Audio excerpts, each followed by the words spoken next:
बाहर एक गांव में कृष्णा नामक व्यक्ति रहता था। हर रोज वह दूध से घी बनाया करता था और अपने गांव के बाजार में बेचता था। यही थी उसकी रोजी रोटी कमाने का जरिया।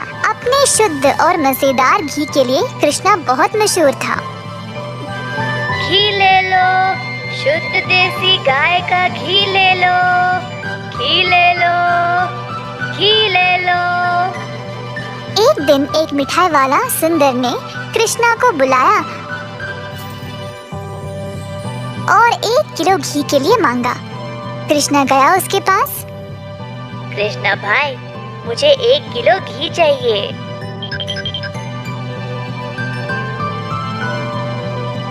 कृष्णा घी को तोलने लगा। जब सुंदर ने देखा कि घी कितना शुद्ध था तो वह अपने आप को रोक ही नहीं पाया। सुंदर ने और घी लेने का निर्णय लिया। रुको कृष्णा, मुझे तुम 1 नहीं 2 किलो घी दे देना। पता नहीं बाद में बचेगा या नहीं। तुम्हारा घी सबसे शुद्ध है और मुझे स्वादिष्ट मिठाई बनाने में मदद करता है। ओ बढ़िया जी, धन्यवाद सुंदर साहब। ये लो आपके 2 किलो घी। सुंदर ने खुशी से घी लिया और फिर दोनों अपने अपने रास्ते चले गए। जैसे कृष्णा चलता गया, गांव के लोग उसको एक एक करके घी खरीदने बुला रहे थे। दोपहर तक सारी घी बिक चुकी थी क्योंकि वो घी था ही इतना स्वादिष्ट। अपनी कमाई लेकर कृष्णा अपने भाई कुशल के पास दूध खरीदने गया ताकि वह अगले दिन के लिए और घी बना सके।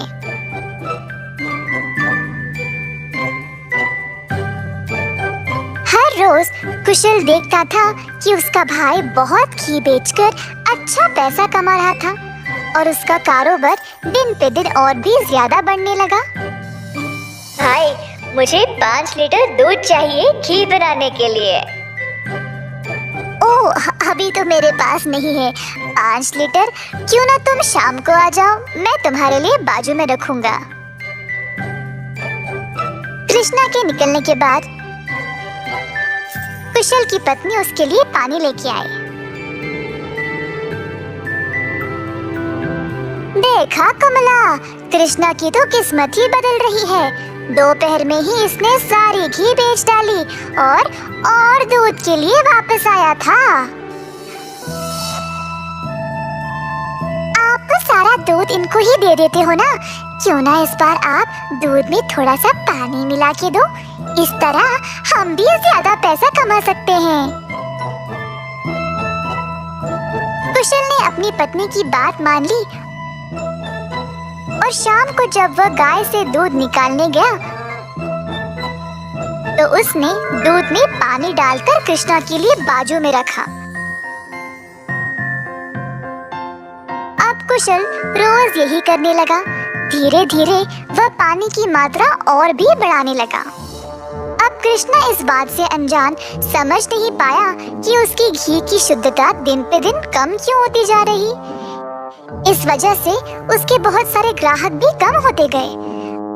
अब कृष्णा दूध की गुणवत्ता को जांचना चाहता था तो उसने दही जमाया। जब दही जमा तो उसने ऊपर इतना सारा पानी देखा। शायद गाय की सेहत ठीक नहीं है, इसीलिए अच्छा दूध नहीं दे रही होगी। मैं कुशल को ये बात बोलता हूँ। जब कृष्णा कुशल के घर गया तो उसने अपने भाई और उसकी पत्नी को दूध में पानी मिलाते हुए देख लिया। अब उसको समझ आ गया कि उसकी घी की शुद्धता इतनी कम क्यों हो गई थी। ना जानते हुए कि वह क्या करे और बिना कुछ कहे कृष्णा वहां से निराश होकर चला गया। अब कृष्णा ने अपनी कमाई से 2 गाय खरीदे और खुद दूध निकालना शुरू किया। अब फिर से कृष्णा अच्छी वाली शुद्ध घी बनाने लगा। कृष्णा ने अपनी एक छोटी सी दुकान खोल ली जहाँ पे वो शुद्ध देसी घी बेचने लगा।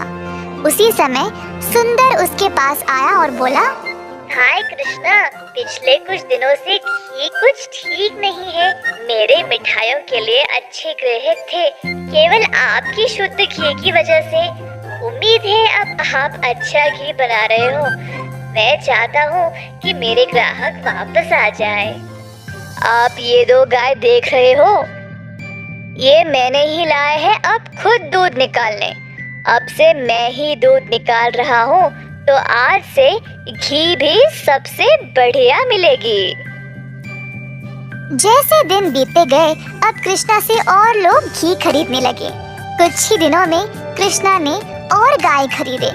उसने कुछ नौकरों को अपनी दुकान पर काम पे भी लगाया, हाथ बटाने के लिए। अंततः कृष्णा काफी अमीर बन गया और ईमानदारी से अपना कारोबार चला रहा था। इसी दौरान कुशल, जिसने अपने ही भाई की प्रतिष्ठा को बर्बाद करने की कोशिश की, गांव में अपने मिलावटी दूध के लिए पकड़ा गया। अब कुशल दूध भी नहीं बेच पाया और जल्द नुकसान में पड़ गया। उसे समझ नहीं आया कि अब वह क्या करे। कुशल को अपनी गलती का एहसास हुआ और अपने भाई से माफी मांगने गया। उसने कृष्णा से भीख मांगी, माफी के लिए और नौकरी के लिए, ताकि वह अपने कर्जों को चुका सके। दयालु कृष्णा ने तुरंत अपने भाई को क्षमा कर दिया और गायों और कामगार की देखरेख के लिए काम दे दिया। इस कहानी से हम ये सीखते हैं कि दिल से माफी मांगने वाले को माफ कर देना चाहिए और हमेशा एक अच्छी प्रतिष्ठा रखनी चाहिए।